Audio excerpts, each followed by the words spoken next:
자, 12띠라는 것. 띠라는 것은 부모 조상이 준 선천적인 기질이죠, 기질. 그 다음에 잠재력. 이것이 성장 과정에서 언제든지 튀어나오죠. 잠재력으로 그냥 묻혀있는 사람이 있고, 어떤 사람은 완전하게 꽃을 피우는 사람이 있고, 어떤 사람은 일찍 꽃을 피우는 분들이 있고, 어떤 분들은 40대, 50대가 돼서 실력 발휘를 하시는 분들이 있겠죠. 자, 우리는 그러한 성향을 어떻게 미루어 짐작을 하냐면, 이 사람의 운세를 본다. 이런 거를 정할 때 태어난 달을 꼭 아셔야 돼요. 태어난 달. 이 태어난 달이 그 사람의 띠, 12띠의 그 기질과 잠재력을 어떻게 발휘하느냐에 대단히 중요한 환경 요소, 배경 요소가 된단 말이에요. 자, 그렇다면 이 태어난 달은 12달이 있겠죠. 첫 번째, 봄 출생자, 그리고 여름 출생자, 그리고 가을 출생자, 겨울 출생자가 있겠죠. 그럼 명리학에서 봄 출생자를 표현하는 방식이 있어요. 일단은 한번 들어보세요. 인, 묘, 진. 사주팔자표를 봐서 태어난 달에 인묘진이 있다면 이분은 봄 출생자예요. 자, 보세요. 사주팔자표가 이렇게 되어 있죠. 근데 여기가 년이에요, 년. 자, 사주팔자는 오른쪽에서 시작해서 왼쪽으로 가는 거예요. 자, 여기 연.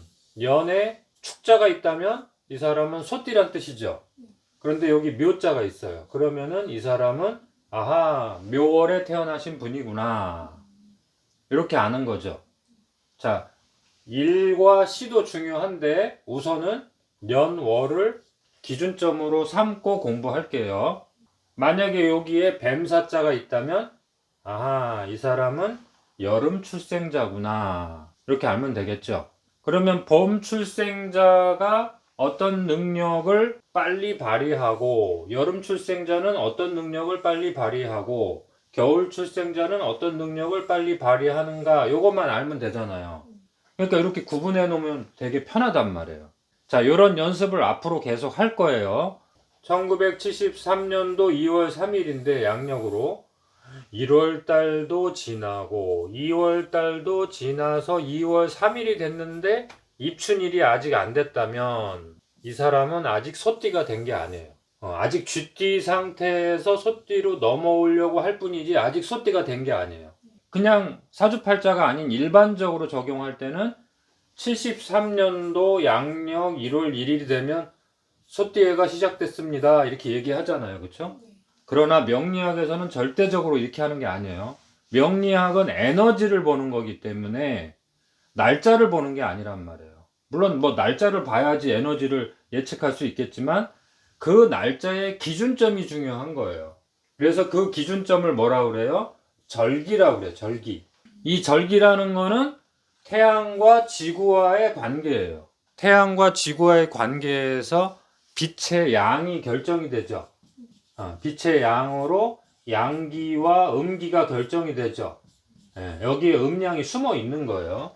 그래서 양기에 따라서 그 양기의 양에 따라서 빛이 도달하는 양에 따라서 24개의 구분으로 15도 각도로 나눠놨단 말이에요. 자, 15도 각도로 24절기를 나눠 놓으니까 24 곱하기 15 하면은 360도가 나오잖아요. 그런데 지구가 태양의 둘레를 정확하게 360도로 돌면은 아주 좋을 텐데 타원으로 돈단 말이에요. 그래서 1년이 360일이 아니고 365일이란 말이에요. 그래서 음력으로 따지든 양력으로 따지든 뭐가 생겨요? 윤달이 생기든 윤년이 생기든 정확한 360도는 아니란 말이에요. 그렇기 때문에 자꾸 바뀌어요. 음력으로 해도 어떤 해에는 음력 1월 초가 띠가 바뀌는데 어떤 해에는 12월 26일인데도 바뀌기 때문에 그 해에 입춘이 2번 있어서 쌍춘년이다.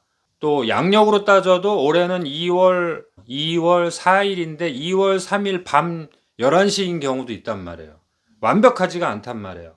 절기만 완벽할 뿐 나머지 날짜들은 완벽하게 고정화될 수가 없단 말이에요. 그래서 무조건 절기로 따지시고, 그 다음에 절기로 따지는 게 우리가 어렵잖아요. 평소에 쓰는 게 아니니까.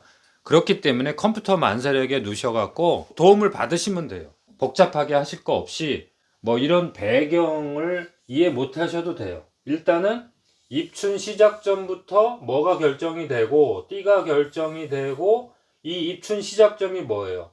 호랑이 달 인월이라는 거. 아, 띠는 인월부터 시작하는구나. 그거만 일단 첫 번째 이해해 주세요. 자, 여기 보시면은 24절기를 다 써놨는데 1년을 15도 각도로 24절기를 해서 360도를 만들어낼 수가 있겠죠. 자, 그래도 편차가 생겨요. 그런데 1년은 12달로 나누죠. 그렇기 때문에 24절기에서 요 앞글자만 12달에는 나타나는 거예요. 요거는 실제로 표시는 안 해요. 입춘, 그 다음에 우수는 표시는 안 해요. 우리는 이제 공부할 때 뭐 24절기 하셔도 되는데. 그래서 여기 봄을 알리는 첫 번째 여기 인이 있죠. 여름을 알리는 여기 뱀, 사가 있죠. 그 다음에 가을을 알리는 여기 입추, 신이 있죠. 그 다음에 겨울을 알리는 입동에 해가 있죠. 여기 한번 잘 보세요. 여기는 봄이라고 알려줘야 되니까 춘자가 들어가겠죠. 그래서 인월은 춘자가 들어가요. 그 다음에 사화월이 여름을 알린다고 했잖아요. 그럼 뭐가 들어가요? 여름 하자가 들어가겠죠. 그 다음에 뭐 안 봐도 알죠. 가을을 알리는 신은 추자가 들어가겠죠. 그 다음에 겨울을 알리는 해는 동자가 들어가겠죠. 잘 보셔. 그 다음에 여기는 왜 물숫자가 들어갔어요? 이건 겨울을 보셔야 돼. 여기 겨울. 소환대한 그러면은 제일 추운 계절이잖아요. 추운 계절에 추운 달이잖아요. 그렇죠? 겨울에. 그럼 여기에 뭐가 있어요? 얼음이 있죠. 이 얼음이 녹았다는 거를 표현을 해줘야 될 거 아니에요. 그래야 봄이 올 거 아니에요. 봄춘자만 있고 여기 얼음 빙자가 있으면 안 되잖아요. 우빙 그러면 안 되잖아요. 그러니까 우수. 그렇죠. 물이 되려면 그 얼음이 뭐가 돼야 돼요? 비로 바뀌어야 되죠. 그래서 이렇게 이름을 만드는 거예요. 그 다음에 여기 여름은 어디로 봐야 돼요? 봄을 봐야죠. 바로 앞 절기를 앞 계절을 봐야 되잖아요. 바로 앞 계절을 보면 여기 청명고구에서 이파리가 완벽하게, 용이라는 거는 이렇게 나무의 외형이 완벽하게 완성이 됐다는 거예요. 진월에. 그럼 완벽하게 완성이 돼서 이제 뱀달의 여름으로 들어가면 모든 색깔의 세상으로 들어가는 거예요. 그럼 여기서 음양이 뭐가 돼요? 교접이 되죠. 그래야지 가을에 열매를 맺을 모든 영양분이 최고로 축적이 될 거 아니에요. 가장 좋은 영양분을 교접을 해서 축적을 시켜야 되잖아요. 그러려면 유혹해야 되죠. 빛으로 유혹해야 되잖아요. 그렇죠? 자, 그러니까 뭐예요? 소만 꽉 찼죠. 영양분이 꽉 차야 되겠죠. 이거 만자가 들어가는 거예요. 만자. 이거 괜히 들어가는 게 아니에요. 그 다음에 가을을 알리려면은 당연히 가을 추자가 들어가야 되겠죠. 그 다음에 처서. 요건 어디서 왔겠어요? 여기서 왔겠죠. 그럼 여름은 뭐예요? 덥죠. 소서 대서. 이 더운 기운이 계속 유지가 되면은 열매가 맺어요. 열매가 골아 터져요. 골아 터지잖아요. 그러니까 뭐예요? 처서 더위가 끝났다. 더위가 끝나면은 뭐가 돼요? 이제 더 이상 뿌리에서 새로운 물질을 빨아들이면 안 되겠죠. 있는 영양분을 농축을 시켜야 되겠죠. 그래서 이름이 처서예요. 다 이유가 있는 거예요. 이름에. 그 다음에 여기는 뭐가 들어가요? 여기는 겨울을 알리니까 동자가 들어가겠죠. 그 다음에 여기 보세요. 소설. 여기 보세요. 가을에는 한로 상강. 이슬이 맺히고 차가운 이슬이 맺히고 서리가 내리죠. 그러나 이제 겨울이 되면 뭐예요? 서리가 내리는 게 아니라 눈발이 날려야 돼요. 눈발. 눈이 안 올 수도 있어요. 근데 이름을 이렇게 짓는 거예요. 소설 이렇게 짓면 되겠죠. 자, 그 다음에 뭐를 볼까요? 중심축을 볼까요? 봄의 중심축은 어디예요? 묘죠, 묘. 여름의 중심축은 어디예요? 오.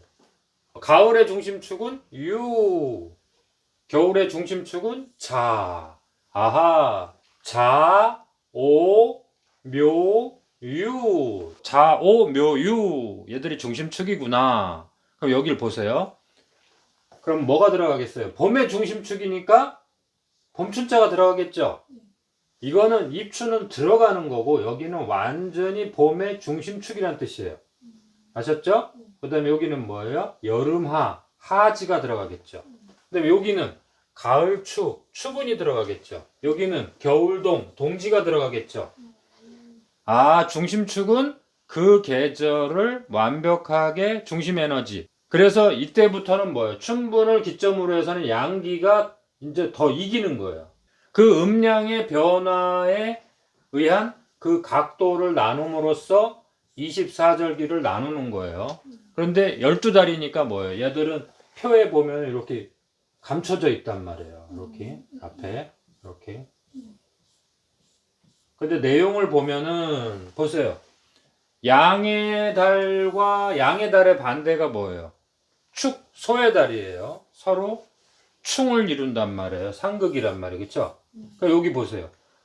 양의 달은 더위 서자가 들어가고 소의 달은 가장 추운 달이니까 추울 한자가 들어갔죠. 예, 서로 이름도 반대죠. 겨울에 자는 대설, 대설이 내려서 모든 생명체가 속으로 숨죠. 여기는 뭐예요? 여름의 대표 말달이죠. 그러니까 뭐예요? 망종. 모든 것이, 모든 씨앗이 무성하게 싹을 틔워서 자기의 존재감을 보여주죠.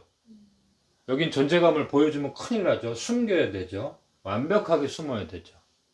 그렇죠? 여기 보세요.